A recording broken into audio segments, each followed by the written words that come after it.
Viewer discretion is advised. Yeah.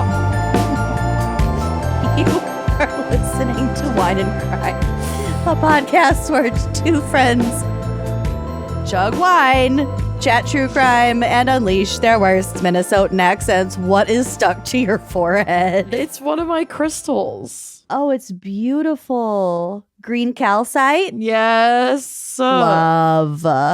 I'm just charging it on my third eye. I have some jasper. It's a little bit bigger than yours. Yeah, she's thick. If you can't tell, we're not drinking today. Well, no, I rarely am, but I'm always high. I'm Amanda. Oh, I'm Lucy. And this week, wait, we haven't even done the intro yet. I just did. Oh, you did? Hi. Holy shit. Are you sure? You are listening to Wine and Crime, the podcast where two friends chug wine, chat true crime, and unleash their worst Minnesotan accents. Well, If I didn't before, I did now. Okay, you're there. Here we are. we're here. We're totally here. I'm charging this green calcite on my third eye, and I will see the future. And it looks bleak. It is dark. It's not what I was hoping for. But I'll take it. Well, anyway, thank you for joining us today. We have a very special fan pick. Mm-hmm. This week's topic is Peace Corps crimes. Yeah, the Peace Corps. The Peace Corps. And this topic was chosen by Sharaf Alarani. Mm-hmm. And Sharaf has sent a little note. And it says, I'd love to dedicate this episode to my amazing wife, Marina, for her birthday, which was September 5th. That was a while ago. Happy late birthday, Marina. Or early birthday. Happy birthday to ya, late and early. Sweet Marina. We just wrapped up her month-long birthday celebration, and I'd like to end it with this dedication. Sorry, September it's so late. birthdays love to have a birthday month. As a September 30th birthday, and one of my other besties, Robbie, is a September 2nd birthday, so we bookend the month and we celebrate Oh, my God. for the whole fucking month. And by me, I mean me. He gets 2 days of September and I get the rest. And Corey's birthday is September 16th, Uh-huh. so he's right in the middle. And my mom's is the 18th. All right. And my well, dad was October 3rd, and my sister is November 12th. Okay, well, what Lot a string. happening in the fall. Yeah, busy fall. Lot of Valentine's Day / New Year's Eve fucking in the Jacobson family tree. Oh, my God. Okay. Sharaf goes on to say, a little personal note, Marina, who is also a Minnetonka alumni class of 07. Ah! I'll look you up in my yearbooks. Yeah. That sounded real weird. Sometimes goes to bed before me and falls asleep listening to crime podcasts. I always thought it was adorable until one night I came home after gaming and heard us say they disagreed with her, so she burnt them all. Yes. Burn them all, of course. I couldn't stop laughing.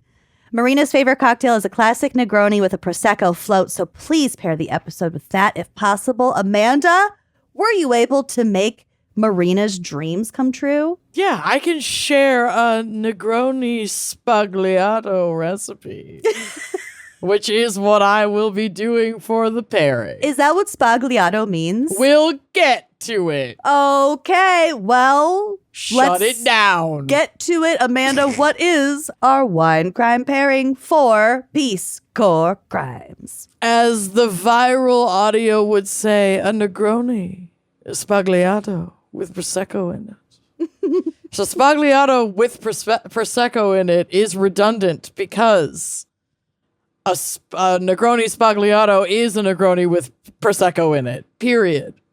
Okay. In Italian, sbagliato translates to mistake.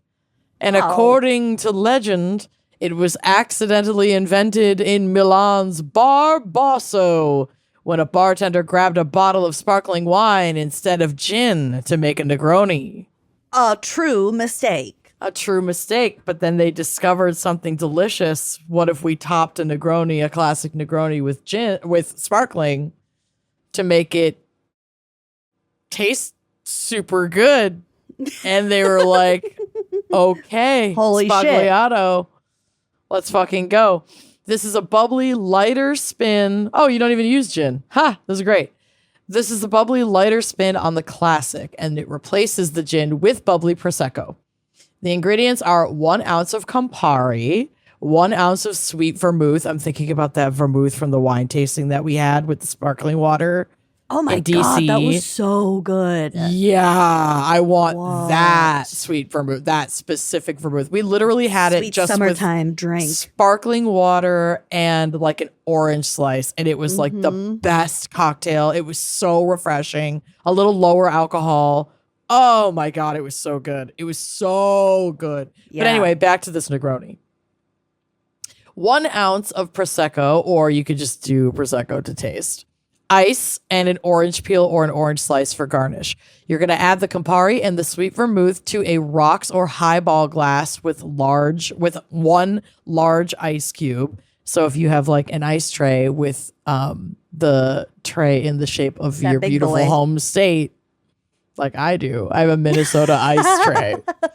So you could make this with a big Minnesota shaped ice in it. I like that. Stir gently to chill the liquids. Top with Prosecco. Gently stir once more because it'll foam up. Prosecco's sparkly, sparkly. Then garnish with orange slice or express the oils of an orange peel. You can just twist the oils of the peel over the drink and then plop it right in. What's the when you express the orange peel, but you have like the lighter so it like sparkles? I don't know. That's like just a unnecessary fanciness. No, there's an orange shot where you light the top of it on fire. Whatever. I don't fuck with fire garnish. Well, I used to I work. care about worked my at- eyebrows too much for that. I worked at a succession of 3 different martini bars. I've so- never worked at a bar that did any flaming shots. It's like insane for your liability insurance. You should not be doing that. I don't know what I was 19. They don't give a fuck in I was Iowa. 21. No. It's a basement bar of a restaurant. No one's checking in. No one's checking. Oh, anyway, that is the pairing. Should you choose to Negroni, there's your little Sbagliato recipe. And I guess that's a nod to our fan picker's beautiful Marina. Okay. Your favorite. Cheers to you, Marina. A cheers with my very fancy water.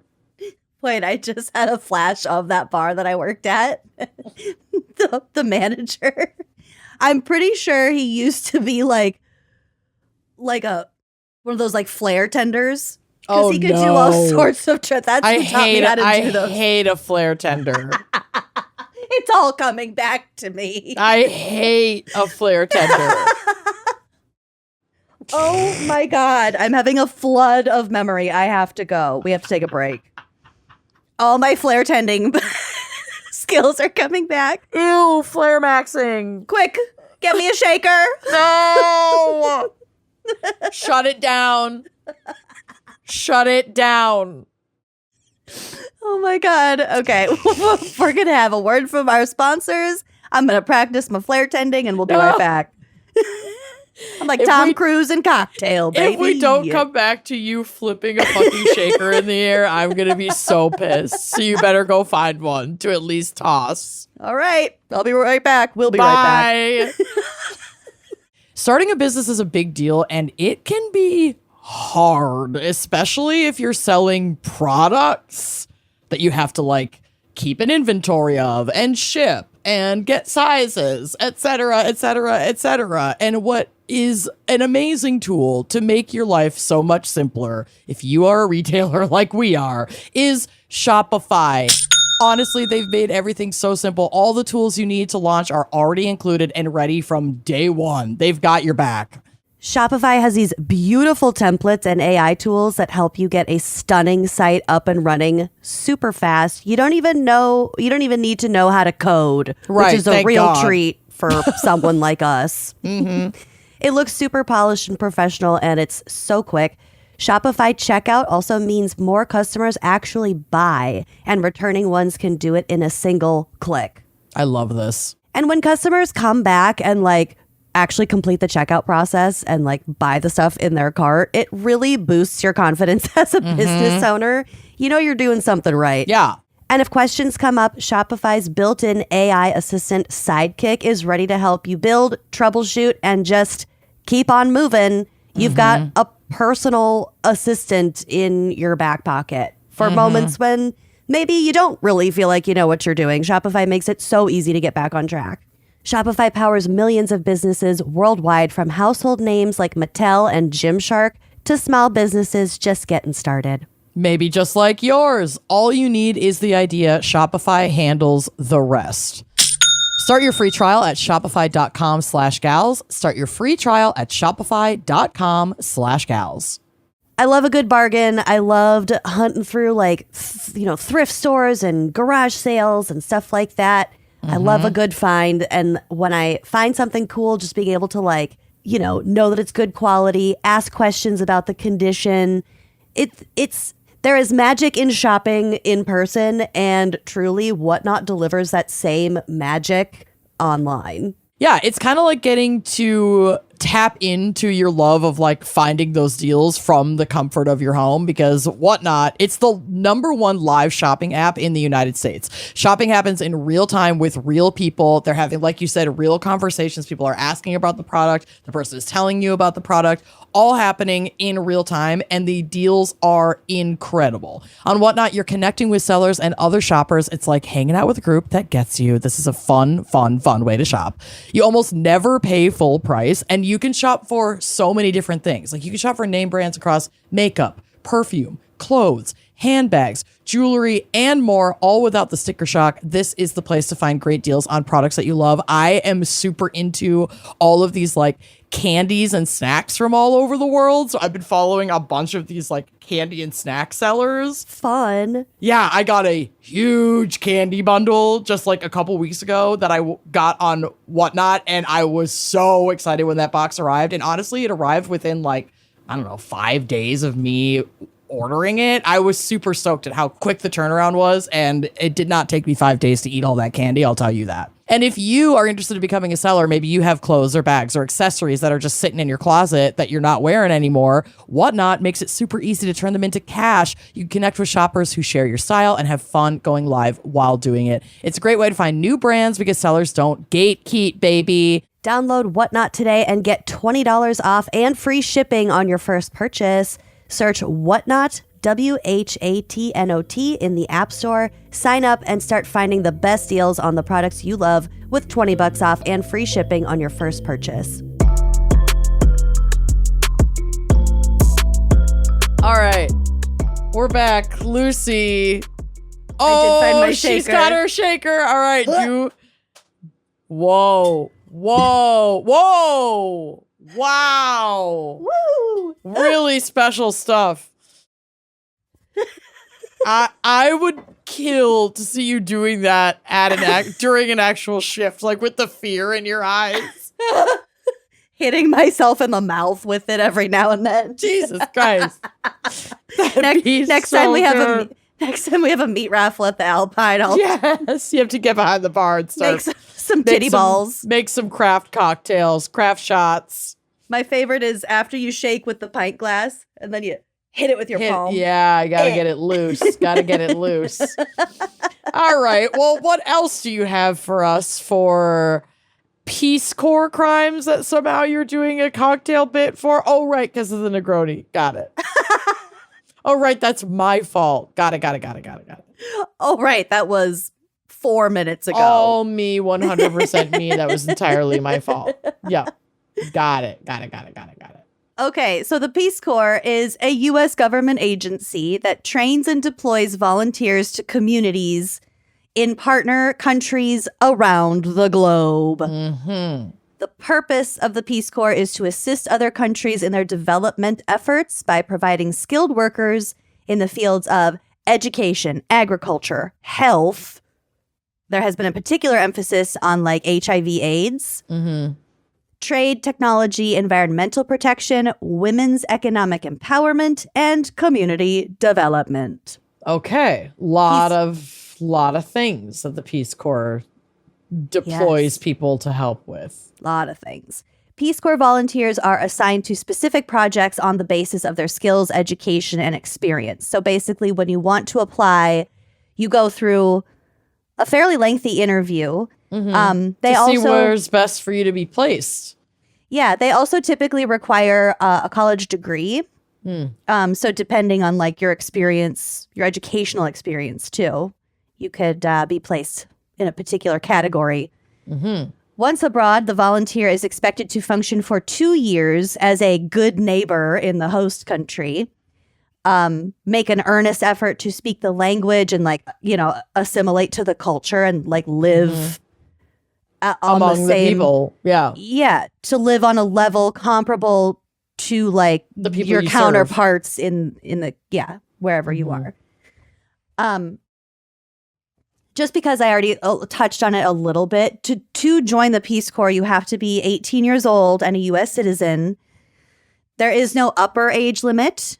So actually there have been pushes in the past to like campaign or to like market towards baby boomers. To join the Peace Corps. Yeah, it's like, what else are you doing? Your kids are out of the house. You're retired.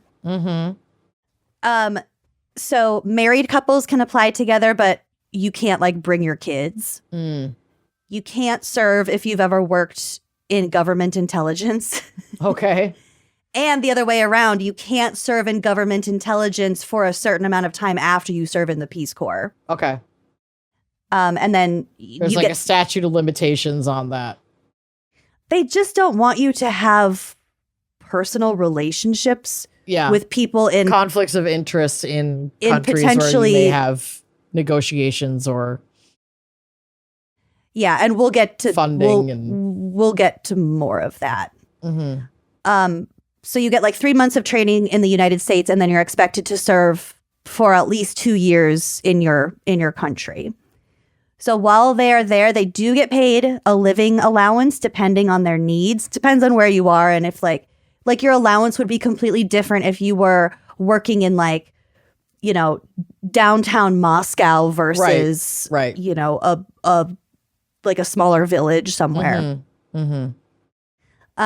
So their stipend is intended to cover housing, food, transportation, and just like regular living expenses. And then they also get between $3,000 and $10,000 once they complete their service, depending on how long they served. Or like you can get more if you go back for another 2 years or whatever. It's like a bonus after completion.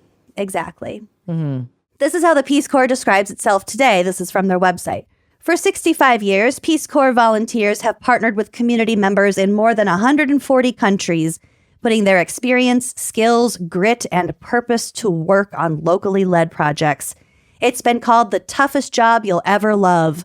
Tough because it asks so much of you, and the love part comes from knowing your work can transform lives and build bridges across cultures. Okay. That's from their website. Got it. The idea of the Peace Corps came about in 1950 when a guy named Walter Reuther, who at the time was president of the United Auto Workers Union, so like kind of a big deal, big leadership role, he published an article titled "A Proposal for a Total Peace Offensive." So this is 1950. We're still reeling from 2 world wars, that we're rebuilding and like diplomacy. Everyone's trying to be like a little bit more optimistic for the future. So in his article, he wrote, "I have been saying for a long time that I believe the more young Americans who are trained to join with other young people in the world to be sent abroad with slide rule, textbook, and medical kit to help people help themselves with the tools of peace, the fewer young people will need to be sent with guns and weapons of war. Okay. Yeah. Idealistic, but, admirable goal. Yeah. I mean, there's a lot to be said about the benefits of, especially when you're young, traveling and serving and learning about different types of communities and people. Like, absolutely, of course, that's beneficial. You're never too old to learn from other cultures and learn how other people live and learn how similarly we all live and exist. Mm-hmm. And then also in this era, like, so many young people had been sent to wars to die that hopefully now this is the first generation of young people where they won't have to do that, but they kind of have to find something else for them, like find something for them to do. So there are lots of different reasons why the Peace Corps came to be. And diplomacy and fostering goodwill among America and other nations obviously is the world, repairing important, the PR, the image there's of America. Usually a sinister reason for us trying to foster goodwill with any nation. We'll get to it. We always do. So the Peace Corps was established officially by executive order of President John F. Kennedy on March 1st, 1961. Heard of him? And authorized by the U.S. Congress through the Peace Corps Act of September 22nd of 1961. In its first year, the Peace Corps had 900 volunteers serving 16 countries, reaching its all-time peak just 5 years later in 1966 with 15,556 volunteers in 52 countries. Wow, that's amazing. So many people participated. It exploded. So, yes, but a note about this peak of over 15,000 people. In 1966, by joining the Peace Corps, this was an option to avoid the draft because we're in Vietnam at this point. Got it. Okay. So you can avoid the draft either by applying to the Peace Corps and claiming that it had nothing to do with the draft. You just really wanted to join the Peace Corps. Or by joining as a fulfillment of the alternative service required to maintain your conscientious objector status. And the Peace Corps definitely has always, at least since this movement, has had that sort of like hippie culture vibe or like reputation to it. So it would make sense that the peak of that movement would be people who did not want to participate in Vietnam. Yet another fucking war. Exactly. So yeah, you could either come out and say, I am applying for conscientious objector status and I'm doing this as a part of that and sort of risking that not qualifying, I think. Or joining it and being like, oh. What a coinkydink. Yeah. Just worked out that way. Either way, lots of young people joined the Peace Corps in 1966. Since it started until today, over 240,000 Americans have volunteered and served in 142 countries. So in its first couple of decades, women made up about 40% of the Peace Corps. Cool. Which the source that was from was like, oh, affirmative action. They made sure that it was diverse because women were part of it. I just imagine a lot of women would want to sign up for it. Yeah, but it's also still the 60s. So I guess. A lot of women were homemakers too. Or getting married, Okay, so it was diverse in terms of men and women, but people of color were not nearly as common among volunteers because, again, the Corps required a college degree. And in this era, there just were not as many Black college graduates. We're going to come back to the race thing, of course, but just keep that in mind. So over the years, funding has been variously cut and boosted depending on the administration and also the goals of international politics. So, for example, the budget increased after 9/11 and then increased again in 2008 as part of an Obama stimulus package. Okay. Although the total number of Peace Corps volunteers steadily declined over that decade just because, I don't know, everyone was fucking broke and busy and poor and sad. Yeah. What else is new? I almost joined AmeriCorps, which is the kind of the same thing, but only domestically. Because I graduated from college in 2009 with an English degree, and I couldn't get a job to save my life. But like by then, Corey and I were living together, but we couldn't go somewhere together because we weren't married. Right. So I was like, well, I don't. Yeah, that's how you ended up teaching in China. Because you actually could go together without being married. It was Which makes almost sense. AmeriCorps. Yeah. I just had to get out of the country. Yeah, had to. So the Peace Corps has been criticized for failing to properly respond to the sexual violence that many of its female volunteers face.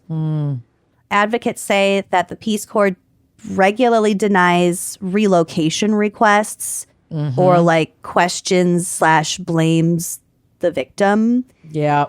And just generally ignores safety concerns. That's prominently a problem in my case. Okay. Ugh. Not with sexual assault, but just just safety. We'll get to some of the stats. But among the average 8,655 volunteers every year, so we'll call it 8,600 volunteers every year, on average, 22 women report being the victims of a rape or attempted rape. Oh, no. In 2009, a person named Casey Frazee, who was sexually assaulted while serving in South Africa, created an advocacy group called First Response Action to fight for a stronger response from the Peace Corps for volunteers who are survivors or victims of physical or sexual violence. In 2010, concerns about the safety of volunteers were illustrated by an official report that was compiled from public documents listing hundreds of violent crimes against volunteers since 1989. And earlier, which we'll get to, but it just wouldn't be on the books. This is just when it started being compiled and like reported. Oh, yeah, I guess. Yeah. Recorded, not reported. Right.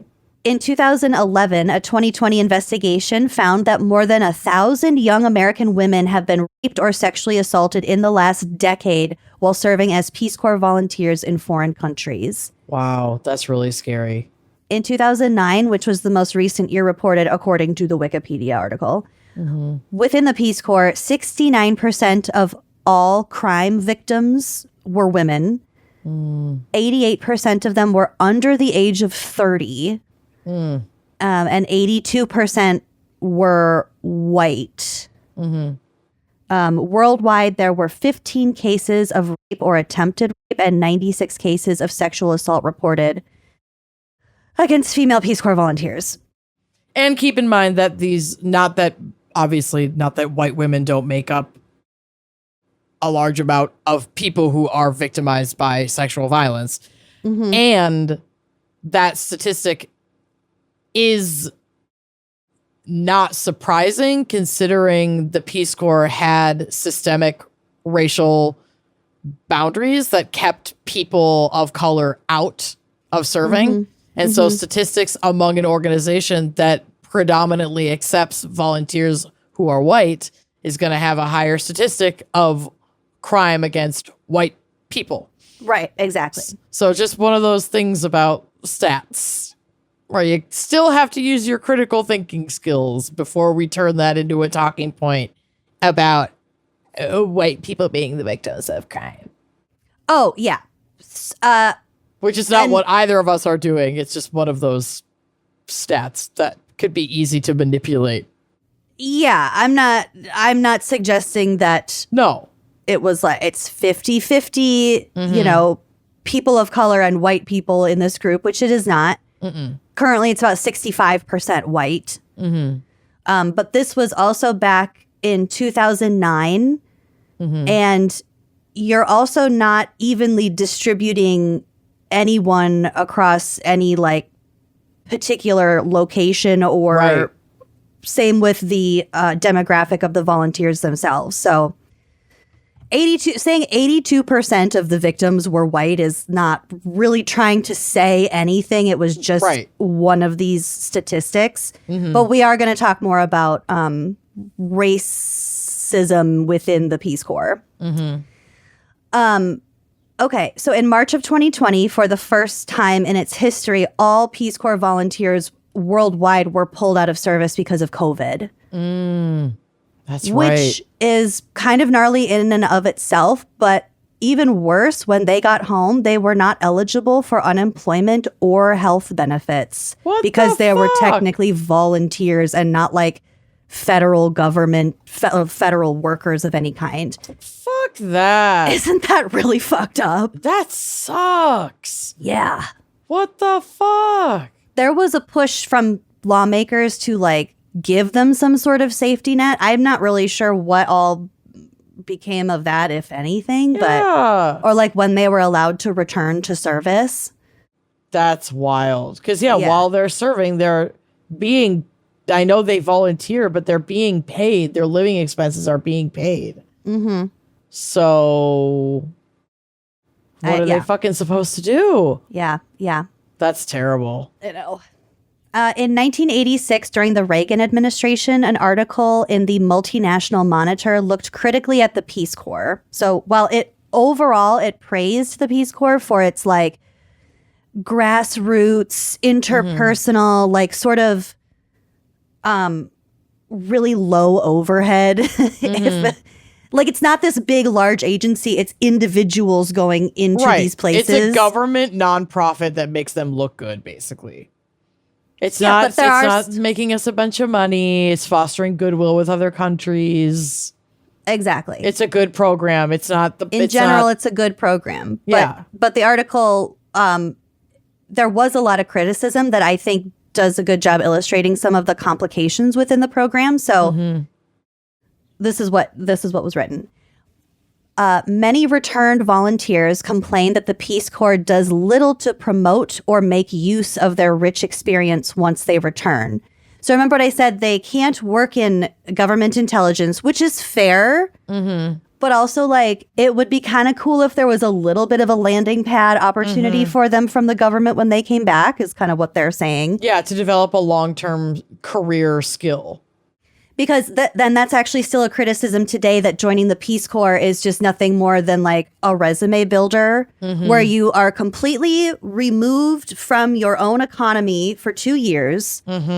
You're plugged in to somebody else's community, filling a job that someone from their community could have had. And then when you get back, you don't have any real experience other than like, oh, you travel and you personally benefit, like you enrich your own life, but it's not like you're not necessarily coming back with hard applicable skills. Yeah. You're not coming back a medical professional.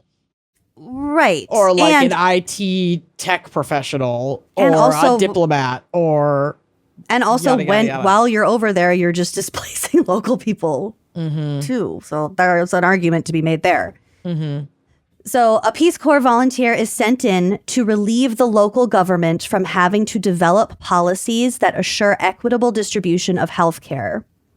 So, during the early years, there were many failures in structure and programming. Some critics charge that the Peace Corps is only a somewhat ineffective attempt to counter damage done to the U.S. image abroad by its aggressive military and unscrupulous businesses. Many observers and some returned volunteers charge that, in addition to public relations for the United States, Peace Corps programs serve to legitimize dictators. Oh, okay. When he began evaluating the Corps in the 1960s, Charlie Peters, I don't know who that is, found, quote, they were training volunteers to be junior diplomats. So I think this person, he's referring to the 3-month training program that you have to take before you go abroad. So you're like kind of trained in how you're supposed to behave over there, and it's propagandized. That's sort of what they're hinting at, but he goes on to say, giving them, meaning the volunteers, a course in American studies, world affairs, and communism. So yeah, there is a teacher, presumably a teacher, teaching a class and telling their students about communism and then sending them to a communist country. Like, there's a lot of room for propaganda influencing, yeah. Okay, it goes on to say, although it seems unlikely that the Peace Corps is used in covert operations, wittingly or not, it is often used in conjunction with U.S. military interests. In a review of the Peace Corps in March, the House Select Committee on Hunger praised the agency for effective work in the areas of agriculture and conservation, while recommending that the Corps expand its African Food Systems Initiative, increase the number of volunteers in that field, recruit more women, and move to depoliticize country dictatorships. So all of this to say, it's kind of complicated when you're considering international diplomacy and politics. But that's not even like what I would argue would be the kind of the biggest issue of it, which is like the whiteness of it all, the white savior, the neocolonialism. Like when I first started reading about this, I was it feels like just it's non-religious government sponsored missionary work is what it is. Sounds like to me. And so I was looking into that. They specifically they're not like hosted or affiliated with religious groups. And that was initially because, remember how JFK was Catholic? Yeah. Did you know JFK was Catholic? Oh my God, how it was a huge deal. Wasn't he like the first Catholic president? Yeah, but it was a very big deal. So he said, we're not doing shit with religious programs because I don't want to be blamed or, cast judgment down the road if we send someone to Italy and they're with a Christian, like a church or something. I don't know. I said Italy. I was thinking about Rome.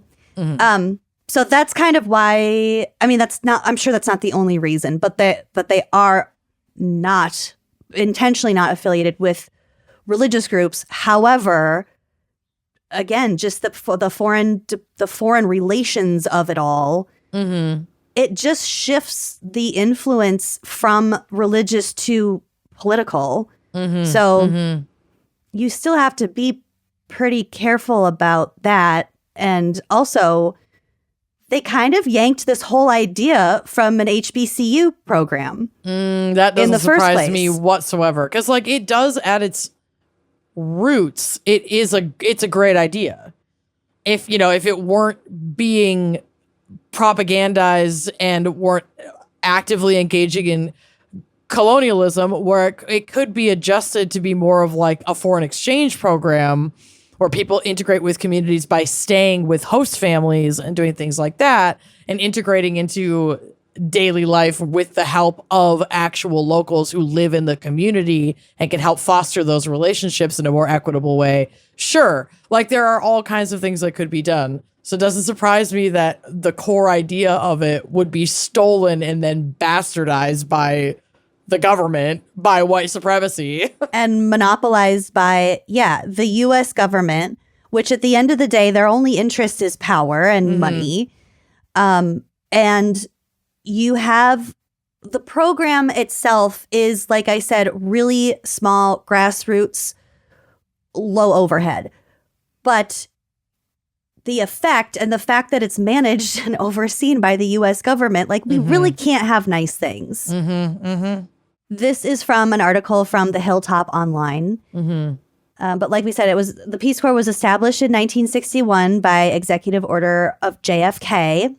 Gloria Braxton, the former director of Southern University's Center for International Development Programs, noted how the Peace Corps program was modeled after Operation Crossroads Africa, or OCA, a once flourishing HBCU exchange program founded by the Reverend James H. Robinson to promote international scholarship, foreign language proficiency, and cultural and racial understanding. So Kennedy even confirmed this himself in his 1962 address. I was inspired by that.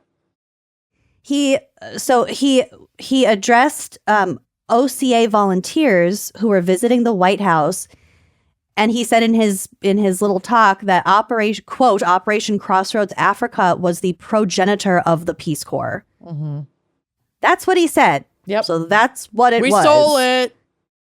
And now we require a college degree, so most of them are white, especially in the 60s and 70s and 80s and 90s. There are still people who are like, systemic racism isn't a thing. And you're like, okay.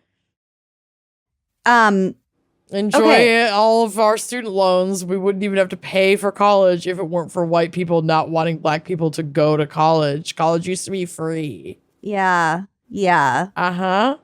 But back to the stats of it all. Yeah.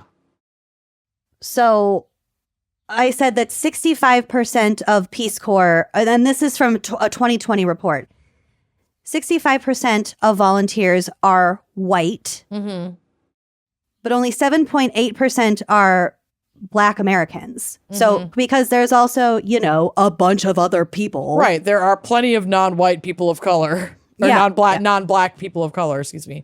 Mm-hmm. So Hispanic and Latino volunteers make up about 14% of volunteers. It's still just not very diverse. And I feel like we could do something about that, especially if we're trying to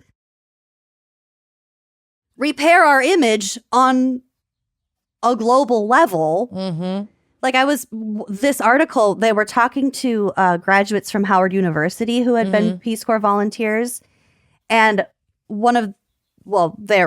she was a Black student, Howard University. She was saying how she went and served in Kenya. And some of the people who she was working with, some of the local people were like, well, Peace Corps volunteers are white. What are you doing? Yeah, what are you doing here?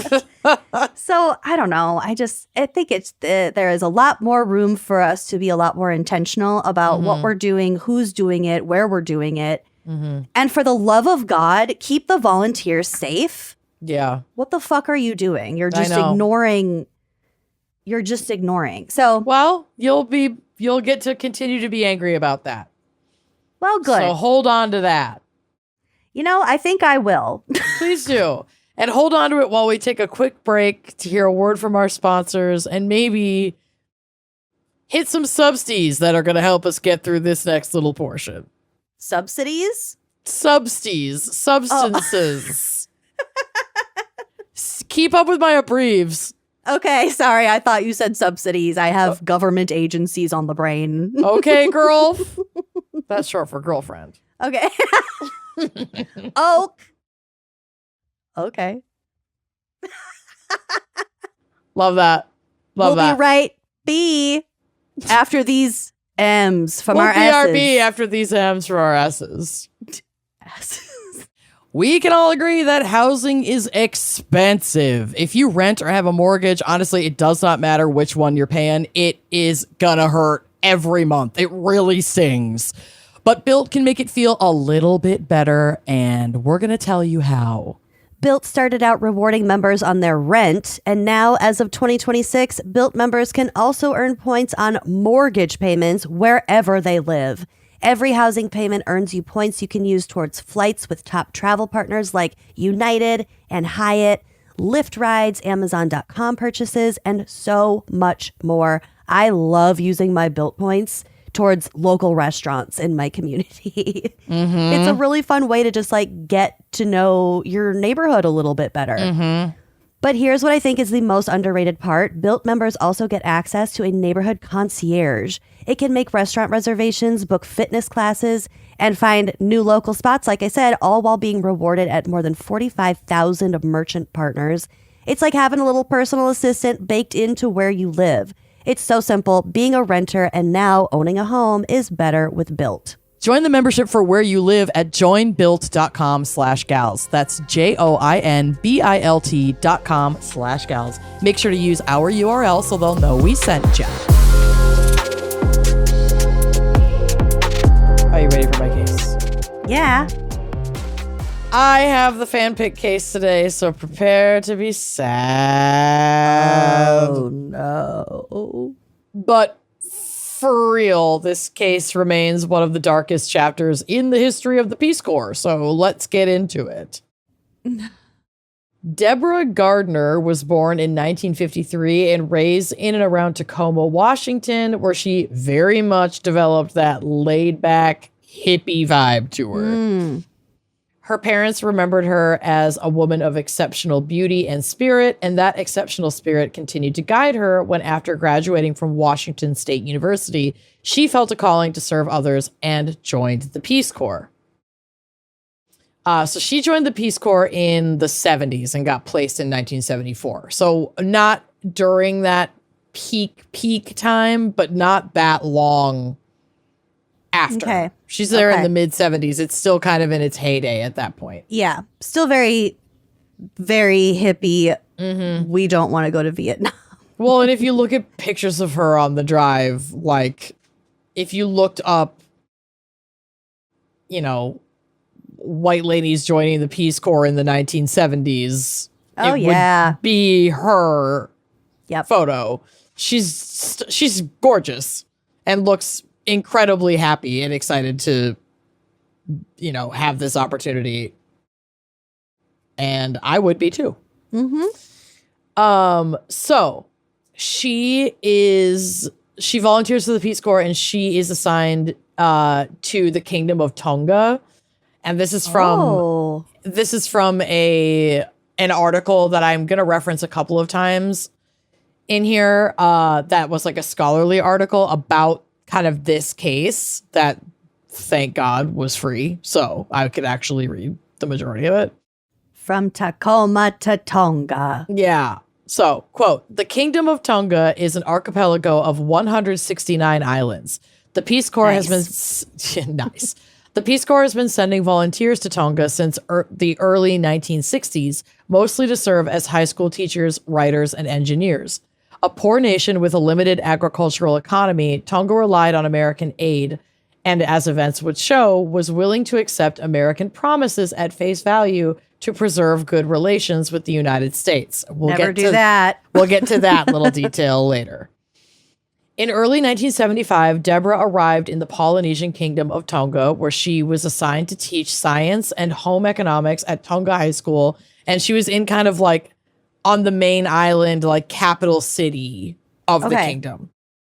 Again, she wasn't living in like an apartment. She encouraged to be part of the local community that she was serving. And so she was essentially in like a shack cabin, they called it a hut, that she rented in kind of an outside of the capital city community. And then she would commute on her bike to and from school every day. So is it like she was staying in a building on somebody else's property, or it was like a community, if you look at pictures on the drive, it's literally just like a shack on a dirt road. I don't know if it's on someone's property. She's renting it, probably for a small amount. Okay. That the Peace Corps is covering. Oh, it's a hut. Like it's not. Yeah. I have no idea if it's on someone's property. She was assigned to teach science and home economics at Tonga High School. Like I said, Gardner wanted to get closer to the culture, so she chose to live in a Tongan neighborhood outside of town in a simple one-room house. She was known around the neighborhood for riding her bicycle everywhere and decorating her home with weavings made by locals that she would pick up at the market. She was friendly and bonded quickly with the other Peace Corps volunteers. She did note that it was like challenged. She was feeling a lot of pressure about integrating with the culture because what was very normal behavior for her as a single woman in the United States was not seen that way by the local population in Tonga. So like she made it work, but it's challenging for her being a young woman, like on socializing with men. Yeah, but even just like riding her bike by herself was like being an independent woman, right? Was kind of considered like taboo. And then it's like sometimes she would go on dates like with guys, and it's like that was taboo. So it was just stuff like that. Like it was just it was a more conservative culture that she was trying to integrate into. And I think she just felt the strain of that. And coming from like as a flower child in the 70s in the United States. The free love like movement. Sexual revolution, the pill. Exactly. And now you shouldn't ride your bike around. Yeah. While Deborah was making friends, another volunteer had already established a far more unsettling reputation. So all that to say, because she was kind of finding it challenging to like make real connections within the local community, she was better friends with the other Peace Corps volunteers that were also stationed there. So she would hang out with like a handful. There's like one girl that she was really close friends with and a guy that she was really close friends with but wasn't dating. And then there's this other guy who is establishing a more unsettling reputation. His name is Dennis Priven. He's 24 years old. He's from Brooklyn, New York, and he had been in Tonga for about a year before Deborah arrived. He'd been there since 1974. She arrived in early 1975. He was assigned as a teacher of math and chemistry and was clearly smart and fine at his job, but his peers described him as introverted, cynical, and bizarre. Dude even had a super creepy accessory. He was rarely seen without a 6-inch diving knife strapped to his belt, which he even carried into his classrooms when he was teaching. Now, dude, fucking calm down. Yeah, get over yourself. Walk around with a weapon like that into your classroom? Chill. Yeah, I know. While he didn't have a formal criminal history in the United States prior to his service, he was known to be emotionally volatile and frequently contemptuous of his supervisors. So he did not like authority. From a scholarly article like I referenced earlier about this case that by the grace of God was free to access, quote, Priven, agnostic and cynical, loved to mock what he considered the repressed attitudes of the Tongan people, whose culture blended folk beliefs in spirits and magic with evangelical Christianity. I wonder how that happened. He was judgmental of volunteers who tried to participate in Tongan culture, as maybe someone like Deborah would have been. Isn't that the point? Yep. That's the whole fucking point? It's literally the whole point, but he's a douchebag. He's like an incel douchebag. As one might expect, Priven was no more able to get along with his supervisors in the Peace Corps. By late 1976, Priven, who hated Tonga and Tongans, was applying for an extended tour of duty. Jesus. Extended tour? Yes, and we'll get to why. He reacted violently when his application was denied. He had fallen in love with Gardner and thought he could make her love him. Oh, throughout 1975 and into 1976, he tried to cajole and manipulate her into dating him, and he eventually began stalking her. Stop. I fucking hate this man. Yep. So Priven became profoundly infatuated with Deborah, whose looks I really didn't want to focus on because this case is, like, all the reporting on this case is from the 70s, so every fucking article about her focuses predominantly on her looks. Mm-hmm. And, like, all that said, she was undeniably a beautiful gal, and this creep quickly became obsessed with her, but it wouldn't matter if she were beautiful or not. Once he got her in his sights, he was locked in, and that was it. Like, and also it just doesn't matter. Going on and on about how pretty a girl look does nothing but, like, take some of the blame off of the guy. Yes. Like, of course he fell in love with her. She was stunning. Exactly. So it kind of, I mean, she could have looked like a boot. It doesn't matter. It's the same thing as what was she wearing? Yes. Okay, thank you. Yes, you're articulating that perfectly. That's exactly how I feel. You read my mind. Mm-hmm. So he becomes obsessed with her. He once apparently spent a significant amount of money to invite her to a fancy dinner, but the evening went poorly. Deborah felt uncomfortable after he tried to give her an expensive gift. I don't know what it was. And she ended the date early and left. Good. From there, Run. But that just, like, she agrees to go on one date with him. It's a creep show. She leaves early and now he's fully stalking her. And there's no good way out of the situation for her. Nope. Because now also he's hates where he lives, but he wanted to stay there longer for her. Yep. All that does is build up all this resentment and anger and crazy. He got denied, which is bad, but he also should have been denied and then moved somewhere else. Mm-hmm. Anyway, we'll get to that. So he was visiting her school every day. They didn't work at the same school, but he was going to her school every day, despite being told he was no longer welcome to do so. Deborah grew increasingly uncomfortable and desperate to escape him, even requesting a transfer to another island, while Priven had been trying to extend his service to remain near her. Fortunately, his request was denied by the Peace Corps director, but tragically, Deborah's request was also denied, forcing her to continue working with him or leave her own position early and go back to what? She had no job. She's living here. Why should she have to fucking leave because he's harassing her? Right. The tension broke in mid-October during a party for new volunteers. So new people were set to arrive, and the people who had been there for a while throw a party for them and welcome them. Deborah, who had been struggling with the pressure of this entire awful fucking situation, plus not really having the experience with the locals that she anticipated having. It's a more conservative culture than she was anticipating. Mm-hmm. Unwound with some drinks at this party and probably had a little too much to drink, but a friend of hers walked her home. This was her close friend, a guy named Emil Hans. Priven, witnessing Emil walking her home, was pissed. Because he was stalking her. Yep. Was pissed that Emil was walking her home and not him. Within a few nights, on October 14th, 1976, Priven showed up at Deborah's hut. He was armed with a metal pipe, a syringe, Oh my God. cyanide, and his trusty diving knife. Jesus Christ. Cyanide? Cyanide and a syringe. Ew. Ugh. Neighbors heard Deborah's screams and rushed to the scene to help her, only to catch Priven trying to drag her bleeding body out the front door of the hut.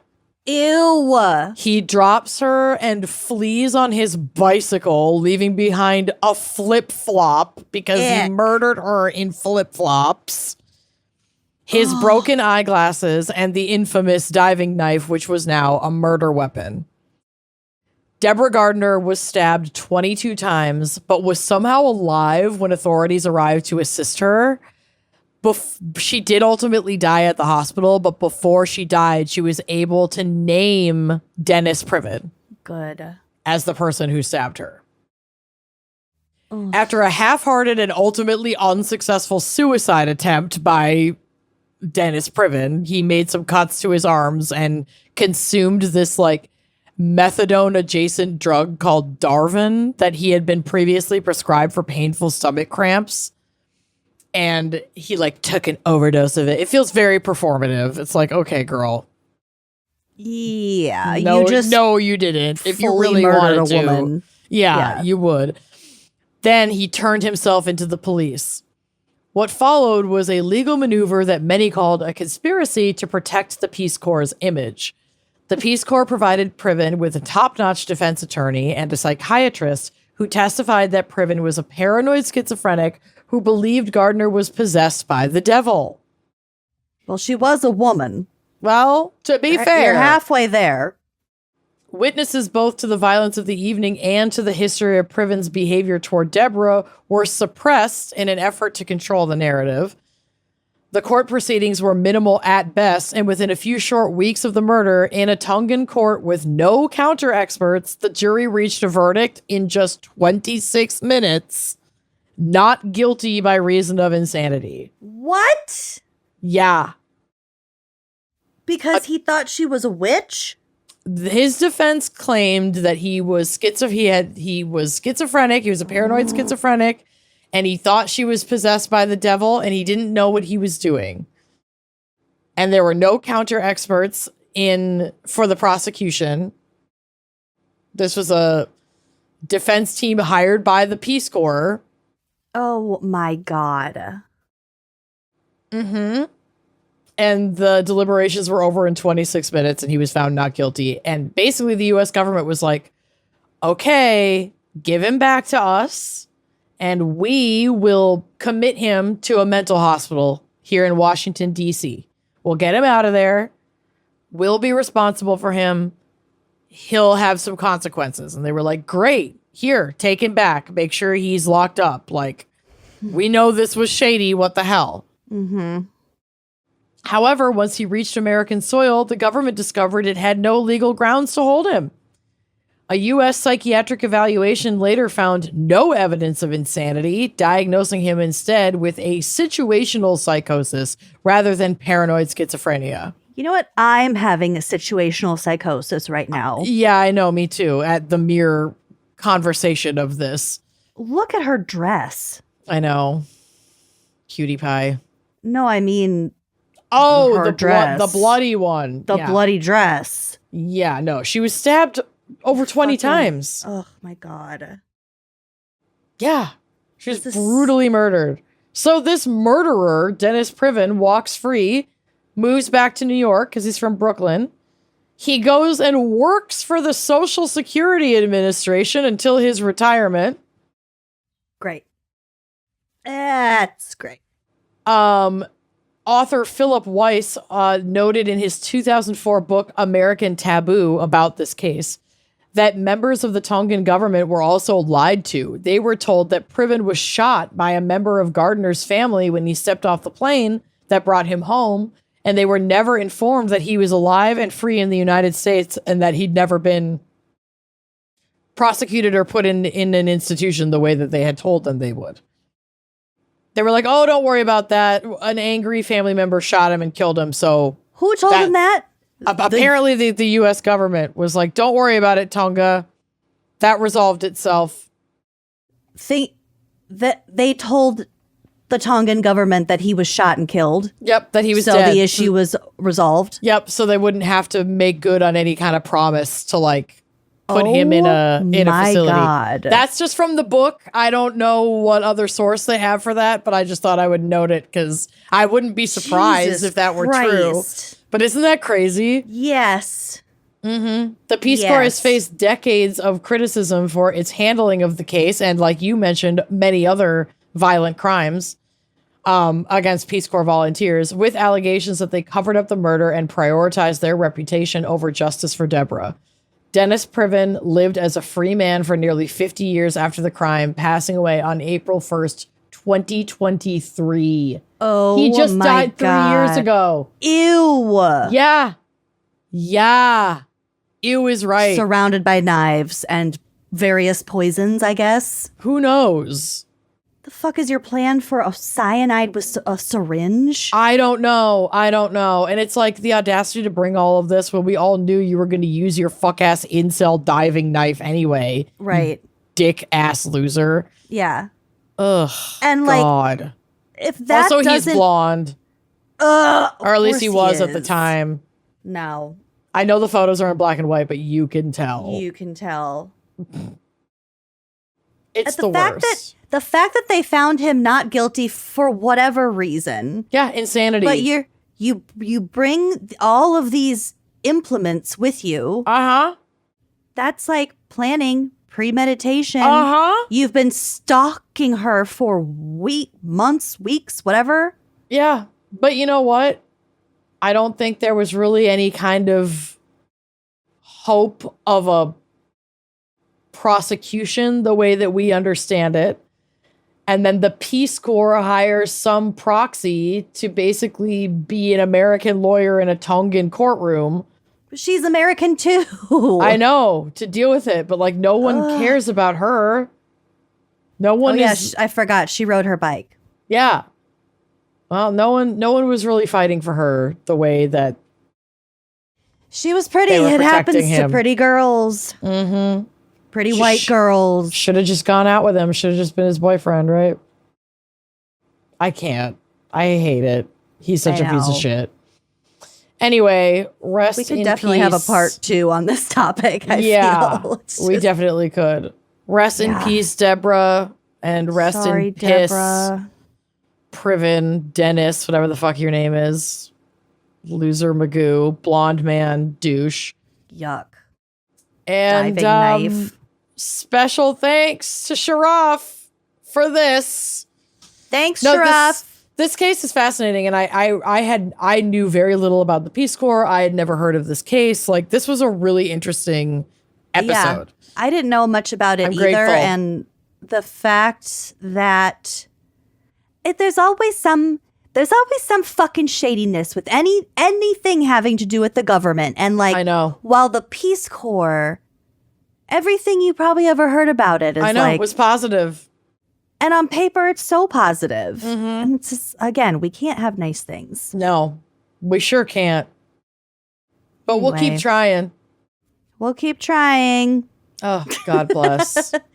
Happy early birthday, Marina. Or super late birthday, Marina. And this episode airs on my birthday, so happy birthday, me. Oh my God. More importantly, happy birthday, Lucy. It's not her birthday at the time we're recording this, so I'm not a bad friend. No, although you didn't know Courtney's mom's real name. Oh my God. You barely did. I said it. I know. All I right. just don't like how much this has shaken what I thought I knew about my friend. That's okay. I have to go unpack this, but I really appreciate everybody being here. And by everybody, I mean Lucy. I appreciate you specifically. I appreciate you too. And we appreciate you, Sharaf.